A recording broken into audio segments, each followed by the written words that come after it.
Good afternoon, dear students. So in this class, we'll start with the critical path method and how exactly we are going to prepare the network diagrams.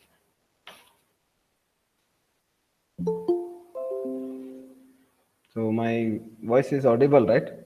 And even slides are visible. Can anyone Yes, sir. please? Yes, sir. Yeah. Okay. So in the previous class, we were discussing about how exactly the different steps will come in critical path scheduling. So here in this critical path scheduling, first we need to prepare a list of activities of the project. Suppose if you take any one project such as construction of road work and all, so which are the activities will come since from starting and till end. So first we need to note down that, and for those particular activities, second step is we need to fix the proper durations for each and every activity, how much duration it is going to consume, that one we are going to provide. And third one is the sequence. We need to determine the sequence in which the activity or activity should follow the precedes or other activities. Which activity will come first and which activity will start next to the previous activity. So each and every steps and sequence we are going to find out depends upon the project and depends upon the activities. And then after doing these all things, now we need to draw a properly interconnected diagram. That only we can call it as network diagram with the activity or activities and events. So we'll study that how exactly we are going to draw a network. And now for those events, we need to assign the numbers such as 1, 2, 3, 4. So next, after preparing that, we'll draw a tabular column that consisting of activity durations, earliest start time that is EST, and earliest finish time EFT, and latest finish time LFT, and latest start time LST, and then total float for each and every activity. Okay, so that time we'll come to know that what about the total duration, what about the latest start time and latest finish time and all. Okay, and now there may be various sequence of activities leading the initial event to a final event. So these activities can be classified on the basis of degree of the float as under. Okay. So now we'll study about rules of critical path method. Okay. We are having certain rules in critical path method. That one we need to follow with respect to a network diagram. Okay. So here, while drawing the network diagram, so before commencement of any activity, all the preceding activity should be completed. So in the previous class, we have discussed about the preceding activities as well as the succeeding activities. So here the first condition is what? Before commencement of any activity. So if you are starting with any activity, if any preceding activities are there, I mean the previous activities are there, first they need to complete that previous activity and then only you can start the fresh activity. Okay, so that is the first condition. And second one, only one activity connects any two events. Okay, so that is nothing but how we'll show you here.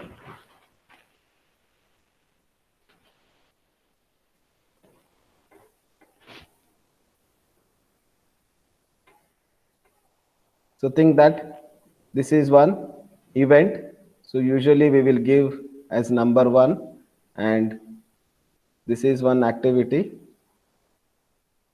So this one we can represent as activity. Sorry for pencil.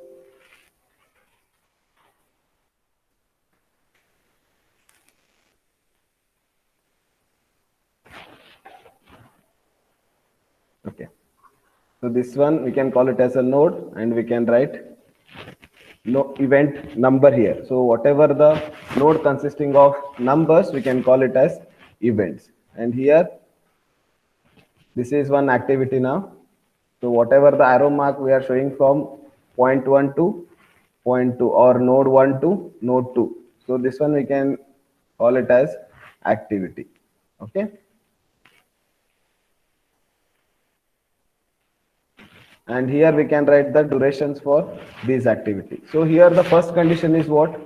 So this particular activity consisting of only two events, event 1 and event 2. Okay, but here the condition is like what? How it should not be there in the sense two events should not come from one event to, sorry, two activities, it should not come from one event to the next event. So that one we need to follow carefully. So here the first condition, only one activities will be having two events.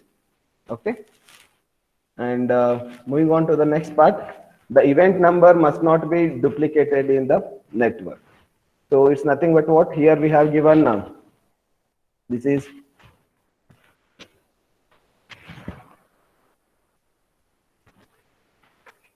okay. So here I have given, I will draw a network diagram, right? So this is one network diagram part. Just you consider this one is the example.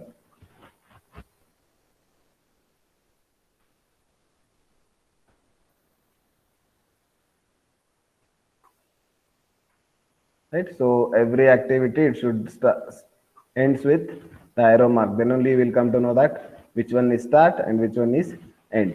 Okay, so here I am going to give the numbers for this event. So this is event 1 and this is 2 and this is 3. So here the third condition is like what?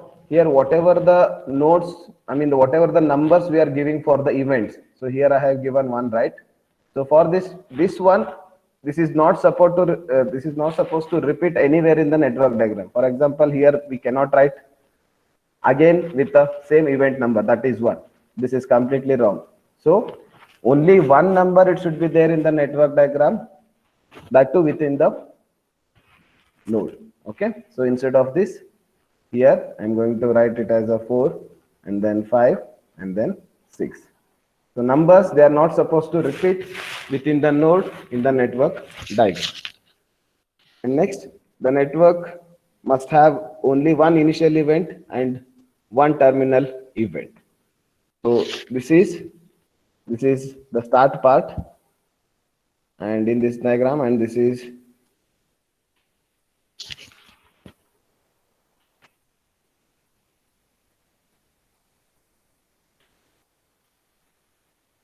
okay, and this is a start part and this is end one. Okay, so in this particular network diagram, at the starting point only one node should be there and at the end only one node should be there. It's not like the one more diagram, one more node you are going to write here and we can give the number like this. So here it is going to end with two nodes, right? So this should not happen. So for one network diagram, only one event at the starting point and only one node at the end point. So it starts with a one event and ends with a one event. No two events should come and no two events should end, or more than that. Clear? And next, the length of the arrow representing an activity does not show the time required for completion of the activity. So here whatever you are writing the numbers here, or whatever you are drawing the activities length, right? So this is one and this is one. This length, whatever you are going to measure, no, this is nowhere related with respect to a time completion part. Okay, you are not going to measure the time durations by the length of this arrow mark. It's just to complete the network diagram.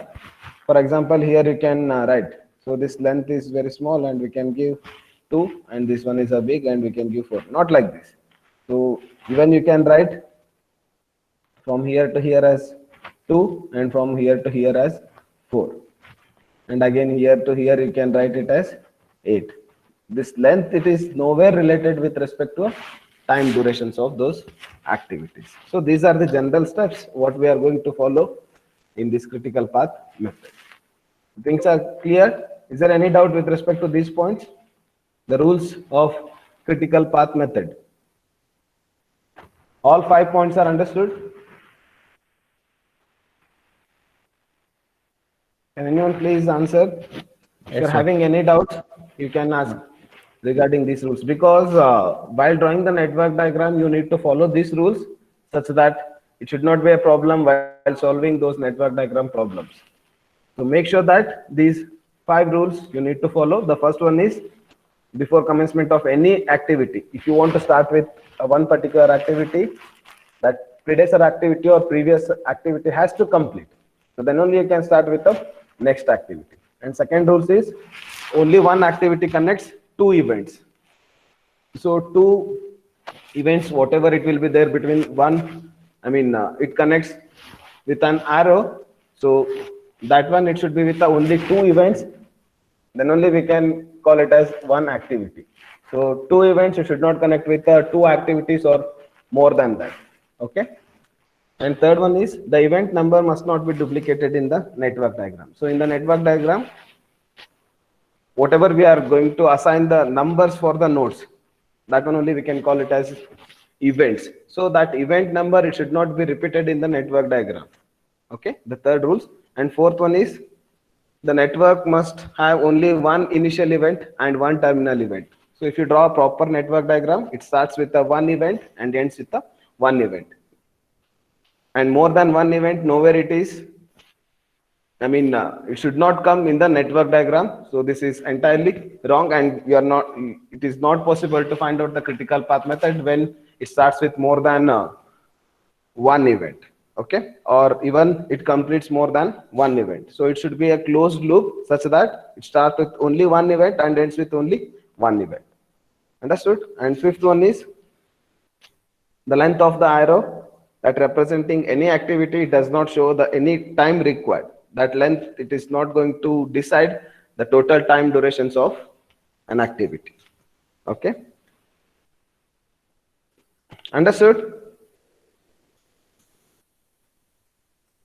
Can someone answer? If you are having any doubts, you can ask. No. Yes. Yes. Okay. So here we'll move with the next concept, that is properties of critical path. So here, this one we have already discussed in the previous class, that is all activities falling on the critical path are also important activities, and their completion at the scheduled time is very necessary. So yesterday we have studied about how to calculate the critical time or critical path, right?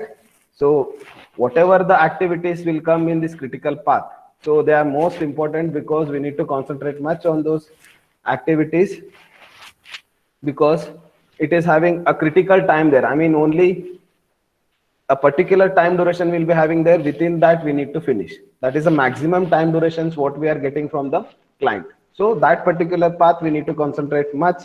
And again,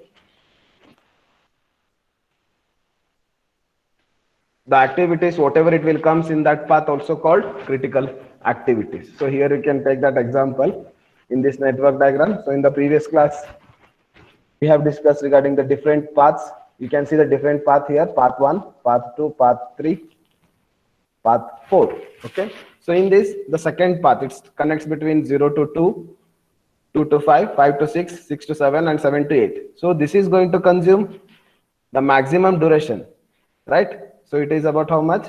Yesterday we have calculated. It is around 83 days, right? Very good. So it is around 83 days.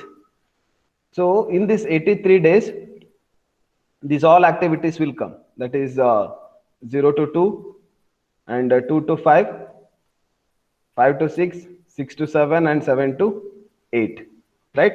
So this particular path having these activities. So even though these activities, we can call it as critical activities. Okay, we can call it as these activities, we can call it as critical activities, because this particular path consisting of maximum time duration. Clear? Next, all the events falling on this critical path to that the scheduled time, if the project is to be completed, project is to the completed schedule. So thus these events are also called critical events. So it's again similar. So whatever the events will come here, that is 0, 2, 5, 6, 7, and 8. So these are the critical events, and critical activities are A, D, E, F, K. So these are the critical activities. So here you can write critical activities. We can write in terms of activity number A, D, E, F, and then K. So these are the critical activities. And critical events, can anyone tell? 0, 2, 5, 6, 7, 8. Right? So these are the critical events. Just you are knowing the difference between critical activities and critical events. So whatever the in square box, whatever you can see now, so this particular number we can call it as events. And so between these two events, one alphabetical order will be there. So this particular alphabetical order things we can call it as critical activity. Clear?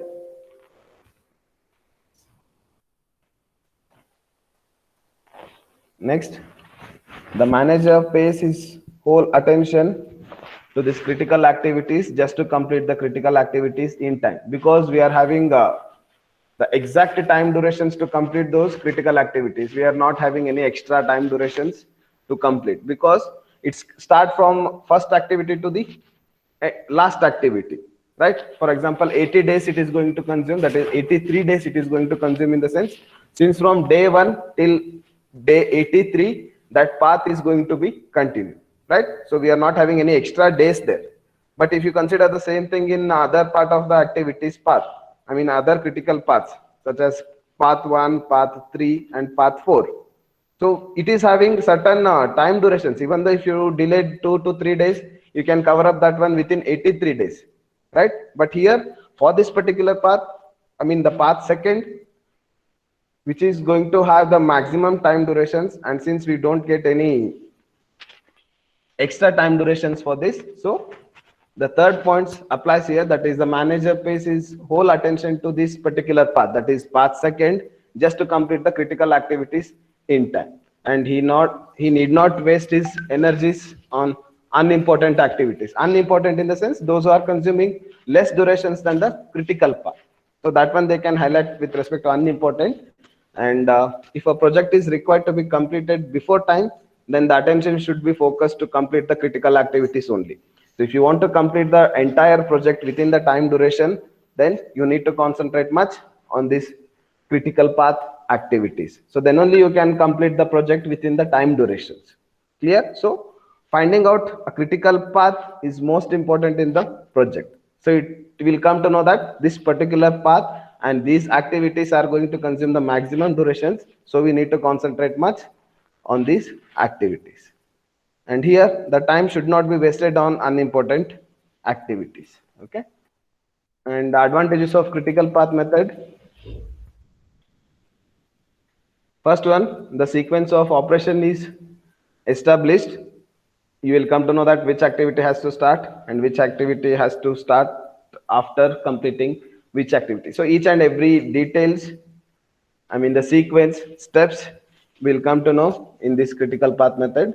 And the proper coordination of activities is established. Coordination between one activity to the other activity, such as they are interconnected with each other. And the problems in carrying out the various activities can be readily solved by the executives. So once they will come to know the critical path, and they will come to know the activities which are involved in that critical path, so they are going to concentrate much on that, and they are going to give much importance on those activities just to complete those activities within time duration. And difficulties associated with the activities are known well in advance. Suppose any activities will be having any difficulties to execute or just to plan those activities, so that time you will come to know that yes, in this critical path method easily we can identify which activities are having much difficulties and how exactly it is going to affect the entire project. If it is a difficulty in the sense, usually it is going to take much time than the planned one, right? So that time total duration of the project which is going to increase. So by finding out this critical path, we'll come to know that how much time we are going to invest for those activities just to finish that one within the time part. And interrelationship and the sequence of performance of the various activities or items of the work are clear from the network.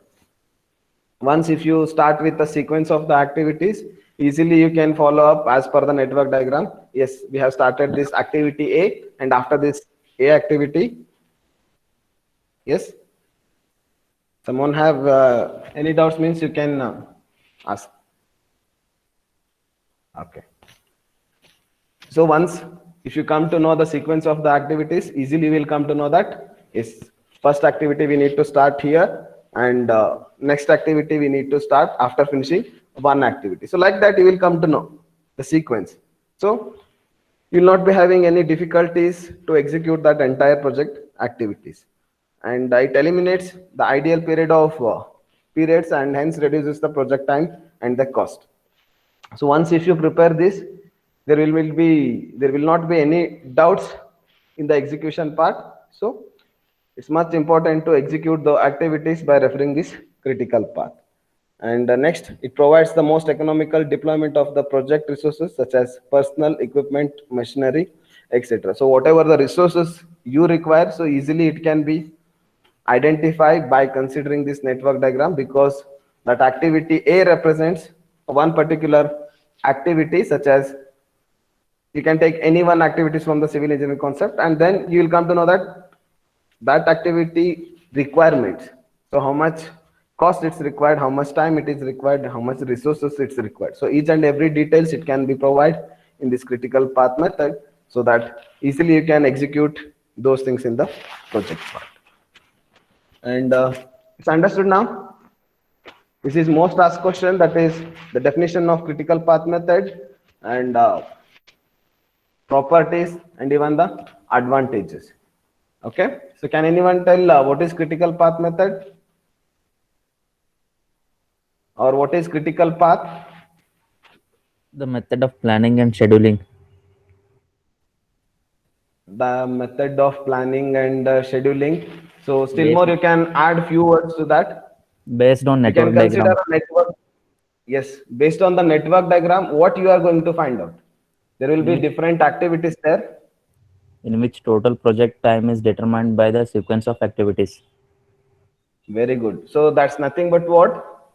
The total durations or the maximum durations consumed by a network diagram or a particular path, right? So that path we can call it as a critical path. So usually it takes the maximum durations from the project. So that path we can call it as a critical path.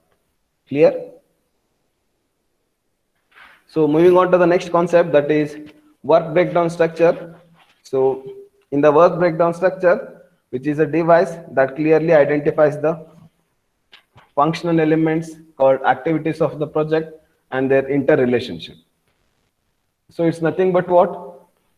You can consider a one whole project which is going to consist of number of main activities. I mean that entire projects which is going to divide into number of main activities, and again those main activities consisting of other sub activities, right? So dividing this entire project into the number of activities, number of sub activities, that one only, and then we need to provide the interrelationship between those activities, such as after breaking down that one into a number of main activities, how exactly we can arrange the sequences, and after breaking down that entire main activity to the number of sub activities, and then we are going to give the sequence for those sub activities. So each and everything it will comes in work breakdown structure. You can read the second point. The process of breaking the project into a identifiable major systems and their subsystems and discrete activities is called the work breakdown structure. It's like what? You are dividing that project into a number of main activities and number of sub activities, and then you are going to provide the interrelationship between one activity to the other activity. Third point, the whole project is breakdown into the number of suitable jobs or operations are called activities, and which are required to the performed for the satisfactory completion of the project. So just to follow this work breakdown structure, the things will get clear in the project, and even though If you follow this work breakdown structure, which is very useful to conduct the entire activities. I mean, just to execute that entire activities, which is must in the project part. And the various factors to be considered while deciding the degree of breakdown of the projects are as follows. First, we need to consider the location of the work site, and then the nature of work involved, and then the type of labor to be handled, and then that broad general sequence of the jobs or activities, and item wise cost of all the items and costing data required by the management. So if you want to divide the each and every activities, these particular factors to be considered. First one is location of the work site. So if you want to divide that one into a number of activities and sub activities, first we need to decide about the location, right?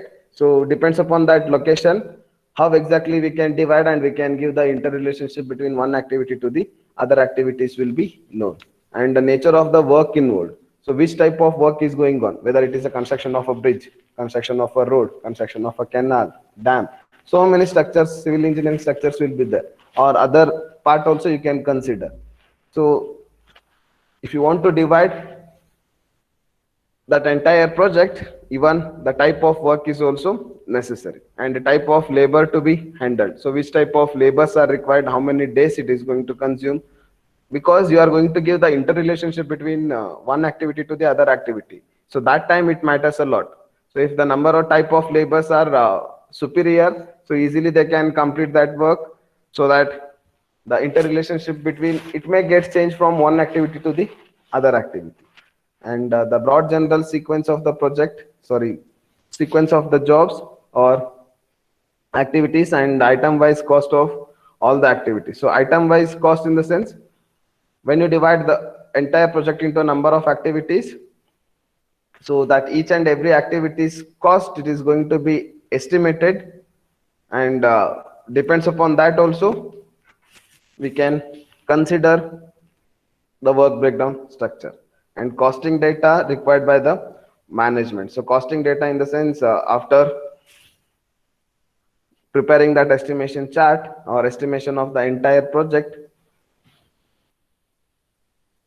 they are going to submit that one to the management, and depends upon that they are going to release the fund. So if you prepare this work breakdown structure, there easily you can find out this costing data which is required by the management, so that each and every activity is how much cost it is going to consume, they will come to know easily, and depends upon that they are going to release the required fund to the project. And after preparing the list of activities, the relationship between these activities are decided, and arrange them in a proper sequence or order in which they are to be performed. So in the work breakdown structure, first we need to divide that one into number of main activities and number of sub activities, and then we need to provide the proper sequences for that in which they are going to be performed. And when the project is split up in this way into various functional elements, it will not only help in preparing the network for the project, but also planning and scheduling the activities. So we have studied about the planning and scheduling. So once if you done with this work breakdown structure, so easily you can plan that one and easily you can schedule that one, because in this work breakdown structures we are going to divide that one into a number of main activities and sub activities, and the same thing we can do in scheduling also. So while preparing the scheduling part, this work breakdown structures, it may help. Okay. So here you can see the one diagram, that is the construction project of a compound wall. If you want to construct a compound wall, so the number of activities are divided like this. That is, first we'll start with the excavation, and then lean concrete in foundation. So these are like what the activities first we have listed as per this project. The first activity is excavation, and then lean concrete in foundation, and then masonry in foundation, dam proof course, that is DPC, and then masonry in superstructure, and then pointing, and then coping. So these terms you have already studied in building material construction.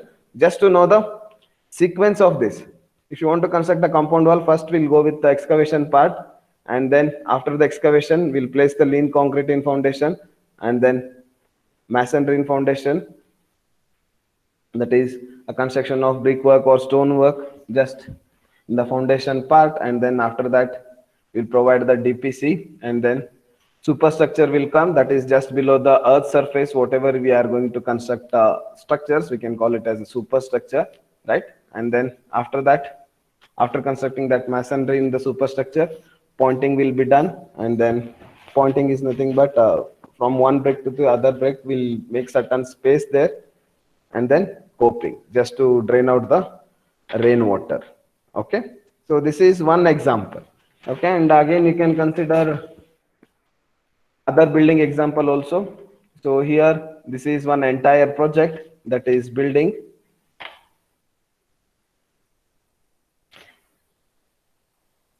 Right, this is one entire project, and here which is going to divide into number of sub activities, that is site clearance and superstructure including roughing, and then electrical services, and then approach road and compound wall. So this building has divided into a number of main activities, and again it is going to divide as after in the site clearance and excavation. First we'll go for site clearance, and then we'll go for excavation, and then we'll make it as an anti-termite treatment, so that no termite actions will take place in this foundation part. Okay, so like that, so many other activities are also have been given. So it's just like one activity to the other activity. It's like we are going to divide the main activities into the number of sub activities, and then we are going to provide certain sequence for those activities. So this is up to work breakdown structure.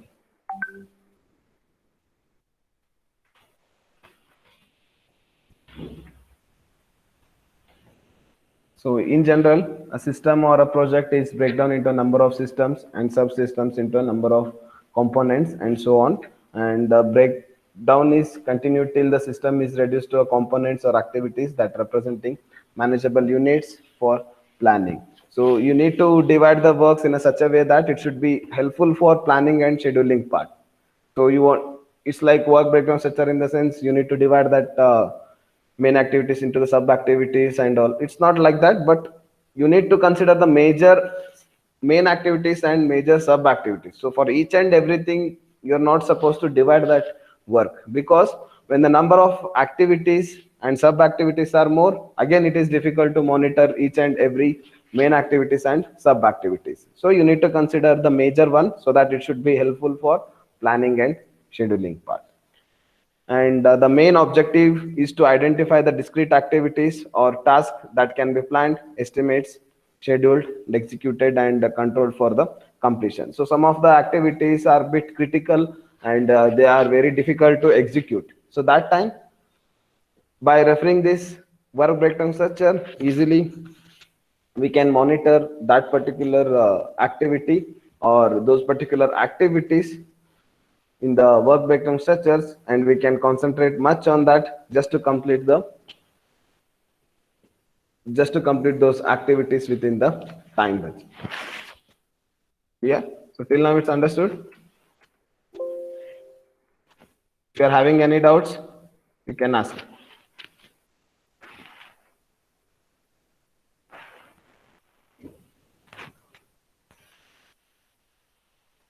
Yes, can anyone?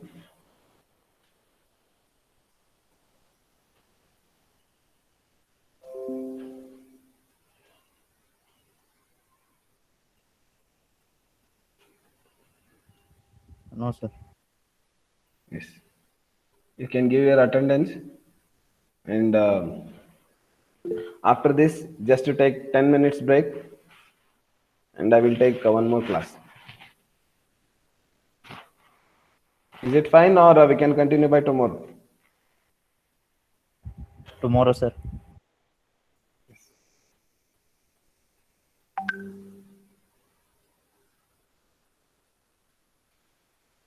Just to give your attendance, and you can disconnect the meeting.